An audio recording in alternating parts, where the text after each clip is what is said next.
Well, they have been around as long as we can remember, talk shows. You're even watching one right now. But there's a new show coming to the CW Tucson that focuses on true crime stories and how to keep yourself and your family safe. Here to talk about the security brief with Paul Viollis is Paul himself. Paul, thank you so much for joining me this morning. Absolutely, Heather, wouldn't miss it. Thanks for having me. This is great. I mean, this is such a unique idea for a talk show, and I'm kind of loving it. But I want to know, we're talking about real crime stories and featuring them on daytime television. Why is this even relevant in this day and age? What's kind of changed in our society? You know what, Heather? That's probably the best question anybody could ask. And the reason it's so important is the fact that what we face every day, you can't get through a day without something coming up on television where people are being afraid. And it's school violence issues or terrorism issues or, internet-related crime, all these different things that we hear every day. The reason why the security brief is so important, and I truly believe it's going to be important to the people watching, is because we provide solutions. We take real crime and we break them down so that people could understand them.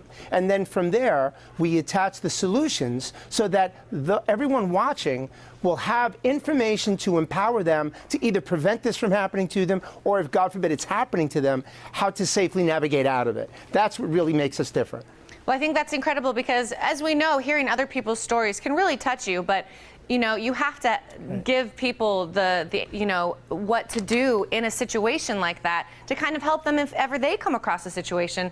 So I want to know, in that first week of the show, what kind of stories can we expect, Paul?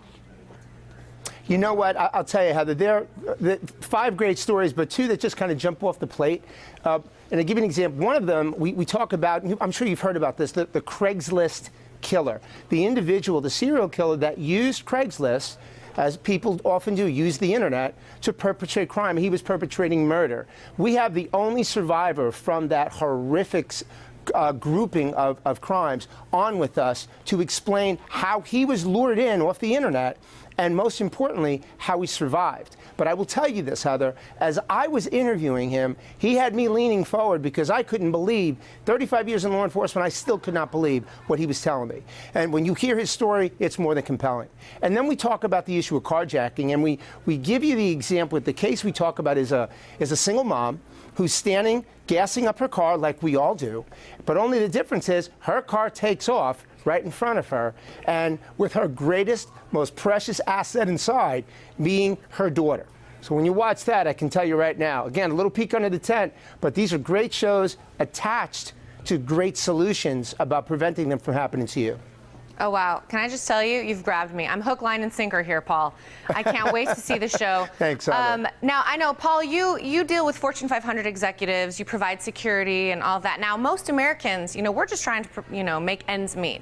So I want to know, right, as far as your show, what kind of security advice are we going to be given? The best part about being able to host the show is it really allows me to be exactly who I am. I'm a regular guy, just brought up the regular way, nothing fancy about me whatsoever. And I have the ability to take all my years in law enforcement of working with victims to impart this information in a manner in which people can understand it. It's at a level and a manner in which we get rid of the fancy terms and talk about the crime for what it is. And the issues that we face today, so real specifically, issues like how do parents keep their kids safe when they go to school? Or what should parents be doing to make sure that their kids aren't being lured in off the internet?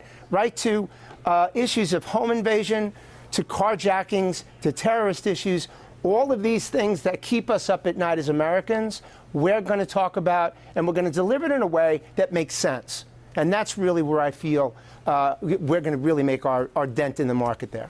Definitely. Well, I think this is going to be a great show for everybody, especially parents and families, people with young kids. I mean, this is such important material that you're going to be covering.